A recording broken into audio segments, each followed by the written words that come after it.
All right, what's up, Counterpunch Boxing? Okay, look, about a day and a half ago, I put out a video, Q&A. I told you guys, fire away. Any questions you have, I'll get in here and answer them. So I'm going to run through them real quick tonight because I've got a lot of videos to make. But first, let's get into it.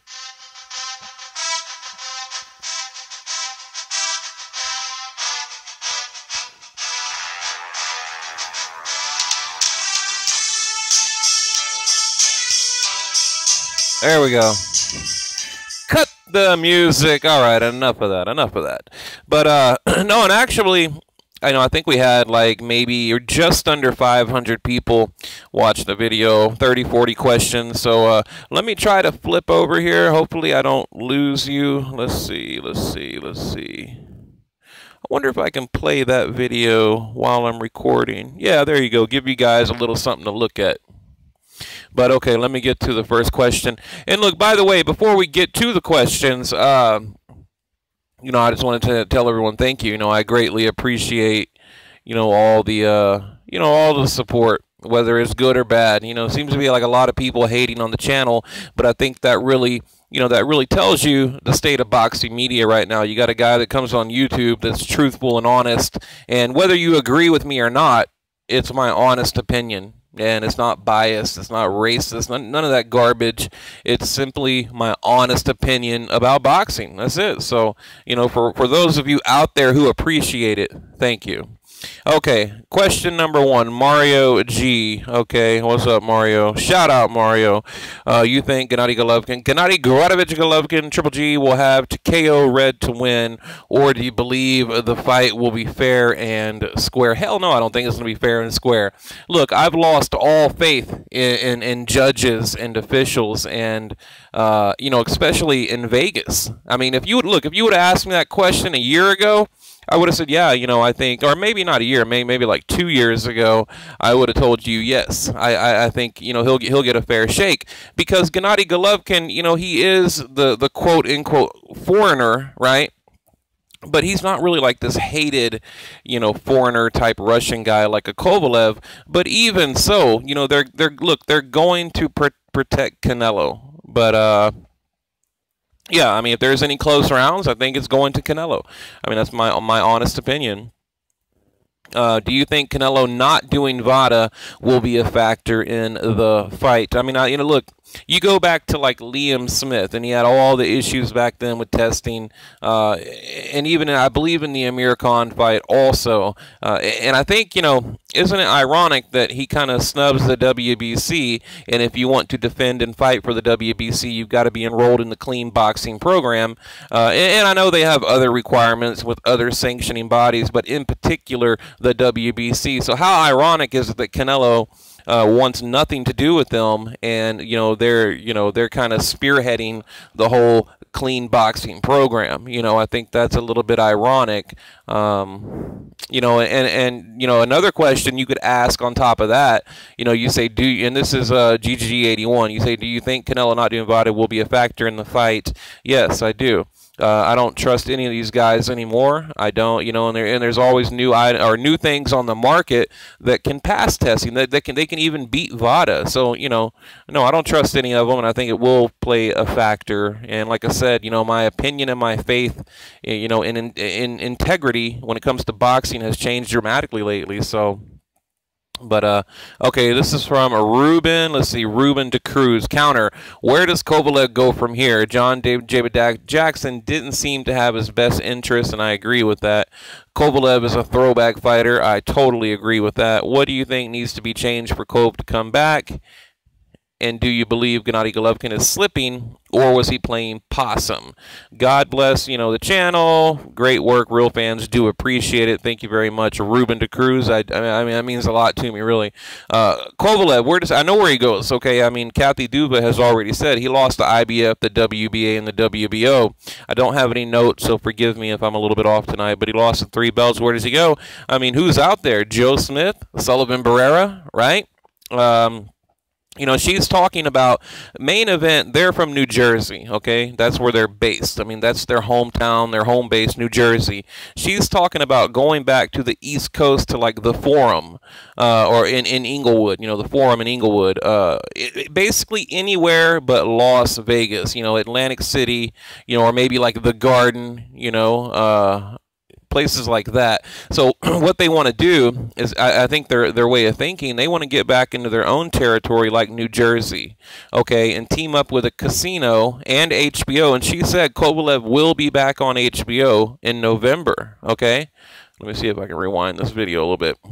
She said Kovalev will be back on HBO in November, but like I said, they plan on just basically changing the atmosphere in the environment. You know, they want out of Vegas because of the corrupt officials, and that's what they are.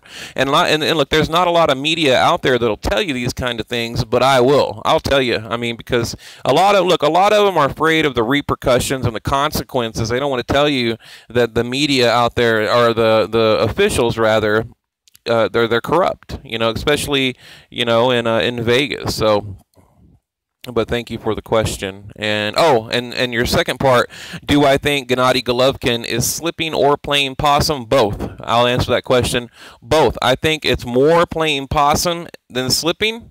But, you know, I mean, I do. I see a change in his body. I see a change in his behavior. I see a change in his urgency. He doesn't have that killer instinct. You know, remember Manny Pacquiao, we talked about, you know, when he lost the eye of the tiger, the killer instinct, right? I mean, you remember this. I mean, if you guys, you know, I'm sure you were watching boxing back then, but it was a thing, you know. So I think, in effect, Gennady Golovkin, he's lost that desire, that hunger, you know, just a little bit. Not a lot, but a little bit. I think he's gotten bored. He's tired of people ducking him. But on the other hand, yeah, I do think he's playing possum a little bit to get these guys in the ring. And I think styles make fights, okay? Jacobs came in there, you know, damn near a cruiserweight, and Gennady Golovkin knocked him down, and I think, you know, basically dominated for 12 rounds. But, you know, because it's Golovkin, people hold him to a different standard. They hold him, he's in a whole separate class and arena.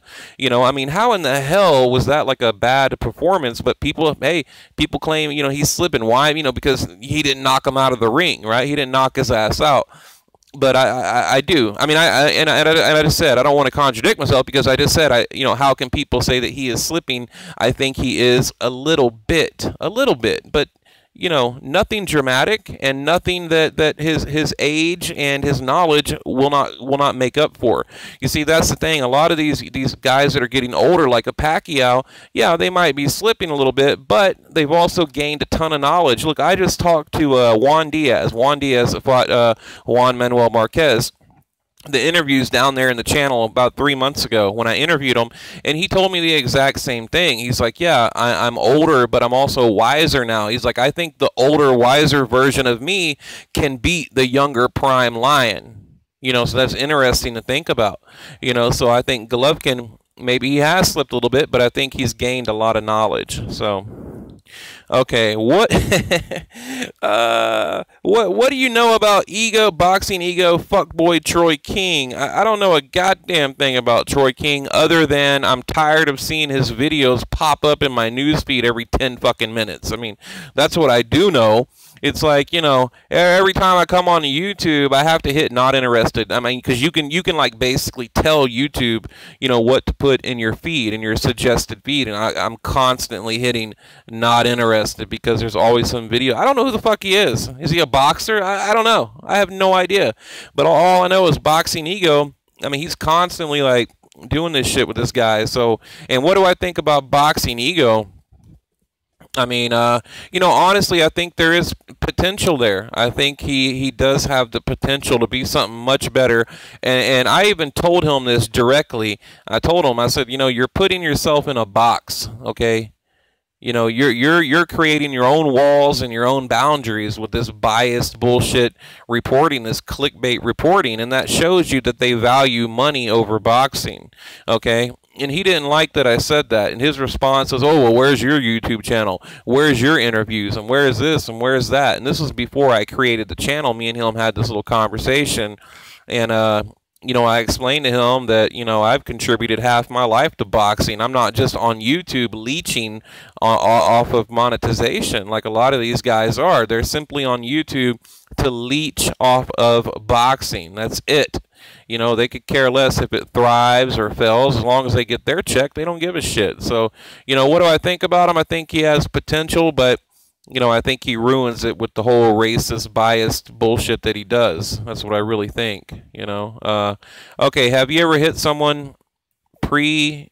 I don't know what that is. In case they throw first outside the ring. I'm not sure what you're trying to say there. And that's Dan A. Have you ever hit someone primitively?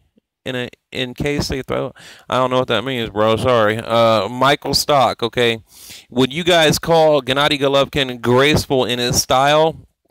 I'd call it like a graceful destruction. There is some grace in it. Yeah.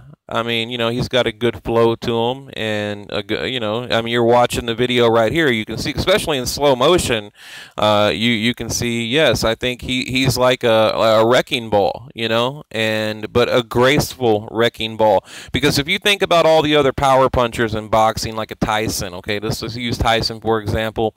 I mean, he was like a pit bull in there, man. It was a dogfight.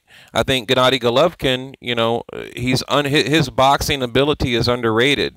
And yes, you could call it graceful, call it whatever you want. But yeah, I would agree with that. Okay. And who are some of your? Here's from Reverse Lee. Shout out Reverse Lee. What's up? Who are some of your favorite fighters in the lower weight classes all-time current? How far do you intend on taking your boxing career? And what is your target division after you get in good shape? Okay, so, I mean, I got a ton of them, man. In the lower divisions, and you look, they don't get enough shine. They don't get enough time on YouTube or anywhere. But right now, I really like Joseph Diaz, okay? I'm a critic and a fan of Leo Santa Cruz, maybe a Gary Russell Jr. He's got that loss to Loma, but I like him. Oscar Valdez, 22-0, really like him. Abner Mars, I don't know, I think he's slipping a little bit. Frankie Gomez, I like him a lot, but I think I was in Houston covering the Canelo fight, and he didn't make weight one time. Francisco Vargas, another good one. Rigo, of course. I mean, I'm sure I mentioned Lomachenko, Carl Frampton. I mean, there's just a ton of them, man. Or Gervonta Davis. I like Gervonta Davis, but I think, is Mayweather going to ruin his career? Is it going to be another, basically a miniature, like a mini-me Mayweather? I don't know.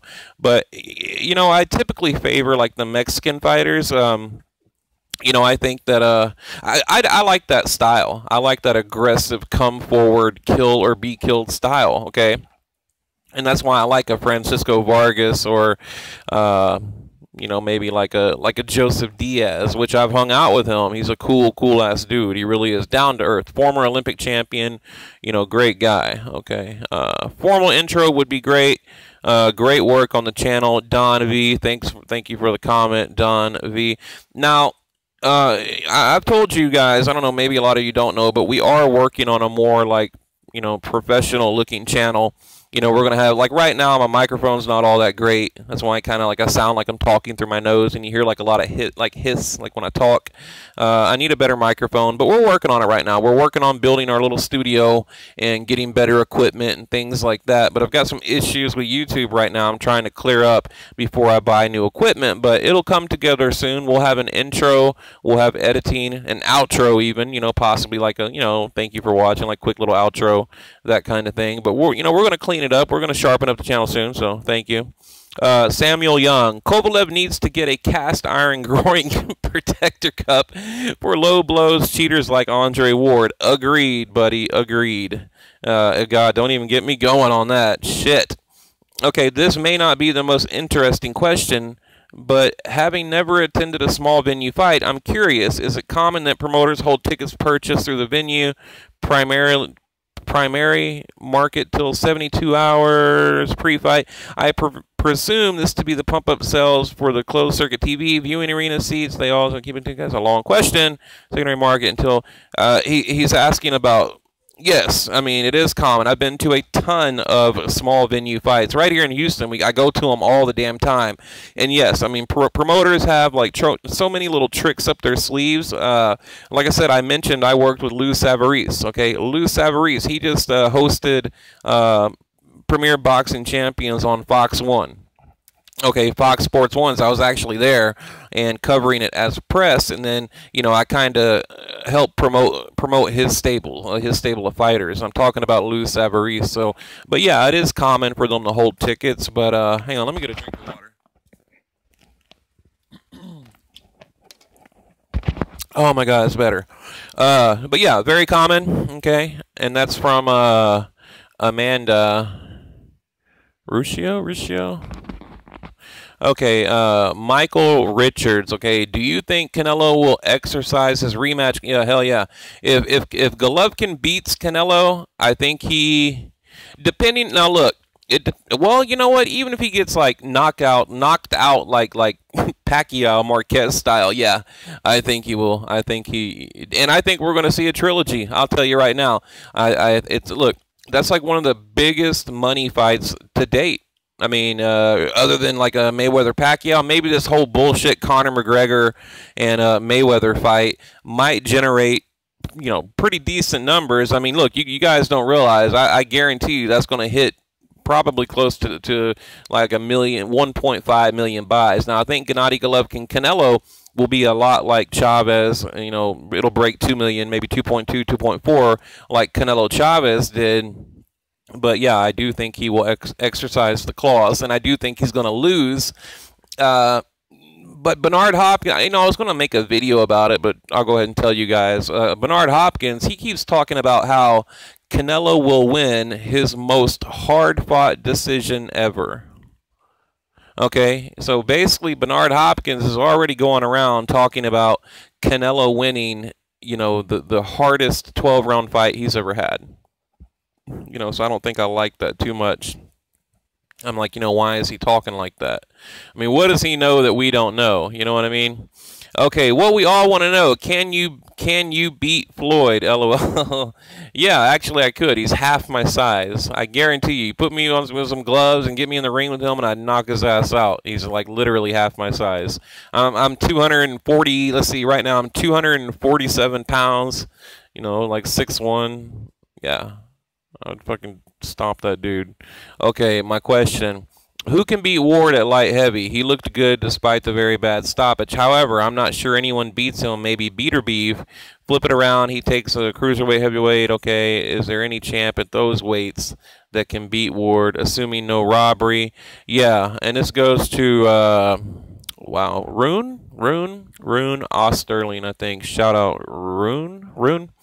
But, I mean, right now, who do you have? You got Joe Smith, Sullivan Barrera, possibly. Again, who else?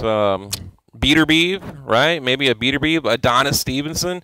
I mean, that's the thing, and I was looking at the champions in that division, and really, even at like cruiserweight, and there's just not a lot of names out there, and it makes me wonder, did he go to that division because of that? Like, did he know if he can beat Kovalev, can he just basically dominate that division? But I don't know, man. A guy like Joe Smith or a Beterbiev, I mean, Beterbiev hits like a tank, man. So, I think any of those guys would be a tough fight for Andre Ward. Here's the thing. You take away the cheating and you add a little bit of stamina in his opponent, and he's going to lose. I mean, you guys mark my words. You take away the cheating and add a little bit of stamina in his opponent, and he will lose. So, okay, Peshke, my question is the structure of the YTBC and the racial divide. Okay, it is to do with American society. Is it to do with American society and its racial divide, or is it all about views, money? Makes me glad I'm English and we support our fighters regardless of color. And this is Peshke. Color is spelled C-L-O-O-R. There's no U in color, but yes, Peshke. I mean, okay, look, I got to make a completely separate video to answer your question, man. But a quick answer, is the structure of the YTBC and the racial divide, is it to do with the American society and money? That's exactly what it is. I mean, the American culture is, to basically, shit on whoever you can and make as much money as you can. I mean, look, Americans have lost integrity. Not all, but a lot of them have lost their integrity, okay? They've lost their way. We're all a bunch of victims, a bunch of whiny crybaby victims that want everything handed to us for free. We want to spit in the cop's face, and then if they say anything, we'll turn around and sue them. I mean, we're just like these, self-entitled people, and that's what we've become, unfortunately. But the country is divided. I'll tell you this: the other half of the country is, respectful people like myself, that want to do the right thing. I mean, I hold doors open for little old ladies and help them carry heavy shit to their car. I'm a gentleman. I'm like a true Southern gentleman, and I've got a good heart. I'm a good person. I help people. Like if I see a guy with a flat tire on the side of the road, I'm the type of guy that'll pull over and help them. It's just in my nature. I'm constantly helping people and trying to do the right thing. As a, just basically playing my role in society, lead by example. But I think a lot of these guys on YouTube, yeah, they're all about money, and they know that if you can, here's the thing, if you can turn, if I can turn you against him, or if they can turn me against you, that's profitable. Okay, it's profitable to say, oh, if you're a black guy, come watch my channel because, these other guys, see, you don't like them and they're racist, and I'm going to feed you every day. I'm going to tell you, I'm going to feed your hate and your anger every day. And all the while, they're just adding up money, just stacking up dollar bills each and every day, but they're playing on your emotions. I mean, they have their own narrative, their own agenda, and it's not boxing. Maybe 10% of it is actual boxing, but it's money and greed, exactly what you just said. And yes, unfortunately, our culture has gone to shit, okay? All right, Manuel Sells, why you hate Canelo and why you love Gennady Golovkin. I mean, I gotta speed it up because we're already at 21 minutes, okay? I don't hate Canelo. I don't agree with what he does, okay? I don't like that, he's basically made up his own weight division after losing to Mayweather in 2013. He went on to have 4 or 5 fights with, Kirkland, Irzlandi Lara, and Gulo. He's basically made up his own weight division, and he's constantly giving himself a fair advantage. Okay, I don't like that he vacated the WBC. I don't like that he pulled up a light welterweight with only 3 fights at welterweight to defend a middleweight belt. I mean, that alone is disgraceful in boxing, okay? I mean, I don't know, a lot of you guys might be from a younger generation, but boxing was not built on that type of behavior, and that's what I don't like about Canelo. Now, Gennady Golovkin, he is a throwback fighter, and everything that should be loved about a boxer he has, okay? He'll fight anyone you put in the ring with him any day, any time. He's a true gentleman. He has a ton of respect for boxing. I think he's a boxing purist, a pugilist, whatever you want to call it. And he is a prime example of what a boxer should be. So, I mean, it's night and day. It is night and day. You've got one guy that's kind of commercialized, that's all about filling up big arenas and making millions and millions of dollars, and you have another guy that is humble and truly respects boxing. Now, I think Canelo, he respects the Mexican tradition of boxing, and I think Gennady Golovkin, he just has an overwhelming respect for it overall. Okay, there's a difference, a huge difference. So, but Manuel Salas, thank you for the question. Okay, Monty Ball, I guess. Sorry, I'm terrible with names, guys. Okay, what the FBI is not investigating? Why the FBI is not investigating boxing like they did FIFA? I have no idea, dude. I mean, I'm not sure what you mean by that, but I think there needs to be some kind of body that overlooks these sanctioning bodies. I mean, these corrupt, because look, there's a lot of corruption. I mean, you got a lot of backroom shady deals. I mean, promoters like paying judges off, and fighters, buying judges like new Lamborghinis and shit. I mean, there's a lot of corruption that goes on. You guys have no idea, and so yeah, there should be someone that is there to monitor that, but there isn't that I know of. What, the government, like, the governor, like who? Like, I've heard like the governor could actually step in of whatever state, if it's like the Nevada State Athletic Commission, or the New York State Athletic Commission, and like the governor can come in and actually do something, but they're not. So Michael Montero versus Dante. So who you got? I think Montero would whoop that. I'm not even gonna say. He would whoop his ass. I was about to say a big ass motherfucker whoop his ass. That's what I think. Look. Here's the thing about Dante. He's a big dude, but he's overweight. Okay. He's an overweight loudmouth, is what I think, honestly. He's just got a big-ass mouth, and he's overweight. And, he is the worst at that racist bullshit on YouTube. And that's what I think about him. So I think Montero beats his ass, okay?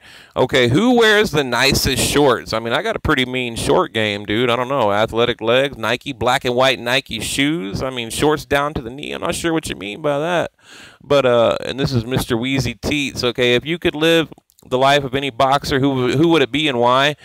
Shit, I mean, that's a hard ass question right there. But I'd want to be the people's champion. I like a Pacquiao, or like a Rocky Marciano, or maybe a Golovkin, or even like a Roy Jones Jr. I think he was a stand-up boxer. Okay, if you were on a desert island and could only take the back catalog of one fighter's videos to watch, who would it be and why? Well, first of all, it'd have to be in HD. It'd probably be like a Muhammad Ali, honestly. But look, we don't have good videos. It's always like grainy black and white up until like the 80s. So, probably like, Sugar Ray Robinson, nearly 200 fights. But again, there's not any clear video of it. So it'd have to be like some HD video. I don't know. Maybe like a Chavez, Julio Cesar Chavez Sr. I'd probably take his catalog. Okay. How can Canelo beat Gennady Golovkin? I made I gave you 5 reasons how Canelo can beat Golovkin. God, I don't really want to go over them right now because I don't remember some of them. But I know, I said basically, how can Canelo beat him? I mean, look, whoever lets their hands go is going to win. Okay, whoever. Look, so you got to think about the judges. Okay, some of them they favor the come forward aggressor. Okay, but if you're on your back foot and you're throwing punches, they're going to give you the round. Okay, so how can he beat him? Whoever is most active. Okay, it's gonna come to that. Whoever, and it really, landed punches are important, but with a lot of these judges, they want to see activity, and a little bit more activity. So if Canelo can be active, I mean, that's my short answer. If you want the long one, go watch my video, but that's how I answer that. So you think Gennady Golovkin starting his professional career later than most will help him age well in boxing? Absolutely, I do. And I try to tell people this all the time. Gennady Golovkin, what war has he been in? When has he been hurt? The only wear and tear Golovkin has is, father time. Okay, father time, age, and just longevity. He's been pro, 11 years now, but we've known about him for about the past maybe 6 years, so 5, 6, so, yeah, I try telling people that all the time, that I think, his career will carry on because, he hasn't been in many battles. Now, he had a shitload of amateur fights, so I don't know. I mean, maybe nearly 400 fights combined. I mean, that's got to take something out of you. But yeah, I think Golovkin can be like a Bernard Hopkins. I really do. I think he could be like another Bernard Hopkins. Just, I mean, I don't think he's going to fight like up till he's like damn near 50. But he's got a couple good years left in him. Kell Brook is damaged goods. Agree or disagree? I say settle the score with Khan and hang him up. Agree. Agree and agree. Okay, that's K Bronson 100. Agree and agree. They need that. Look, that can be his retirement fight, his cash out fight. Agree. Okay, do you think Broner sacrifices money for a weight advantage on Mikey Garcia? I mean, they're at 140. You got to think Garcia's moving up for like what, the second or third time now, I believe. or let's see, this will be the second time he's moved up in 3 fights. So I don't know. I haven't really looked into the money yet, but do you think Broner sacrifices money for a weight advantage on Mikey Garcia? I mean, I don't know if you're asking, like, should they fought at a catch weight, but maybe. You know, maybe. I don't know. I'd have to look into it, to be honest, but it's possible. I mean, I think it's... I mean, I don't say it's, like, fair, but you got to think, too, Adrian Broner is undefeated at light welter, okay? At 140, he's completely undefeated. So, I mean, he's already got a lot of advantages. I mean, anytime a guy moves up, they're going to lose power, and how can they handle that power is another question. So, you know, we'll see. But Alex, will Gennady Golovkin retire undefeated? How much more time do you give him? What would be his next big challenge after beating Canelo and Hopkins' middleweight record? How do you see him progressing at his age? Is he going to retire undefeated? I don't think so. I think eventually he's going to lose. You know, and it depends. If we get a trilogy out of Canelo, I think Canelo could pull it off once. I mean, at least one time out of 3 times. That's my honest opinion. If these guys, you know, went 36 rounds, I think Canelo could best them out of 12 at least once. So, but you say next big challenge after beating Canelo. But you got to remember, when he beats Canelo, he's going to tie the record. Okay, he's going to tie the record for was it 19 or 20 title defenses? I can't remember, but I know he's going to tie it, and then he'll beat it in the following, you know, fight, whoever that may be. So, and then you ask, how do you see him progressing at his age? Well, I think, honestly, it all depends on how he looks in the Canelo fight, because I want to know, you know, was he playing possum to lure Canelo in, or is he on the decline like a lot of people say? So really, right now, that is the question. That's why people are intrigued with the fight, because they want to know, you know, is he slipping, or is he just, you know, trying to get these dudes in the ring? So right now, but yeah, I do think he's just looking different to me. He just looks a little bit different to me. You know, it's like his reflexes are a little bit slower. You know, his punches don't have that devastating knockout power. I mean, it's like he had that kind of power where if his glove touched you, like, you're going to go down. You know what I mean? So I don't see that anymore. I think his prime was around Rosado, somewhere in there, 2012, 2013. But no, that's a great question. Great question. You know, but I think his retirement, like I said, I think he's got at least, you know, 5, maybe 6 more, and then he'll retire. At Counterpunch, what should Gennady Golovkin's next move be after he KOs Canelo, do you think? Golovkin is still underrated. I would love to be a part of helping expand the Counterpunch name, or helping with any. Well, thank you very much, David Brennan. Brennan. I mean, I think his next move will be a rematch after he beats Canelo. It'll be a rematch, and do I think he's underrated? Yes. And do I think he's going to get a ton of credit for beating Canelo? He'll get more, but not what he deserves. You know, he deserves a lot, but I don't think he'll get it all. Okay, what do you think of Rob Brandt middleweight? I heard that... Oh, my video stopped. I heard that there might be a fight between Brandt and... I don't know how to say that name. Any news on that personally? I think that I'd have to look into that, man, to be completely honest with you. I heard that Jamar Charlo might fight Jorge Sebastian to become the middleweight WBC mandatory for Gennady Golovkin, since Canelo won't challenge him for the WBC belt. Okay, do you have any news on that yet? Look, actually, yes, I talked to Charlo, to Jamal Charlo, and he's definitely, and I asked him too, and I try to tell, like, these other channels this. I directly asked him. I said, you know, are you ready for a Gennady Golovkin fight? Okay, and this one he was doing the commentating for the PBC, and I was standing right there. I've got pictures to prove it. I even have the interview, and he just said, no, I'm not ready yet. But he said he'd like, you know, 1 or 2 more fights, and then he would be ready for Gennady Golovkin. But I can tell you this: out of all the competition out there, I give Charlo a damn good chance at beating Gennady Golovkin. Yes, that's right. I said it. I give him a good chance at beating Golovkin. So that was a good question there, Art Gilbert. Okay, Q&A. Your thoughts on Oscar Valdez last fight and potential fight for Santa. Also, I would like to help you when you can. I live by hobby. Oh, you live? Oh no, shit. You're at Deer Park in Houston. Okay, I'm not too far from you then, man. I'm like 10 to 20 minutes from where you are. So hell yeah, I got to come back and read these. So, but yeah, shout out Marco Bala 92. Okay, here we got Yan Ling. Question for Counterpunch Boxing. Sorry guys, I'm getting tired here. With 2 straight defeats, controversy notwithstanding, what do you see Sergey Kovalev doing moving forward? We kind of talked about it earlier. You know, he might just kind of slip off into nothingness. I don't know.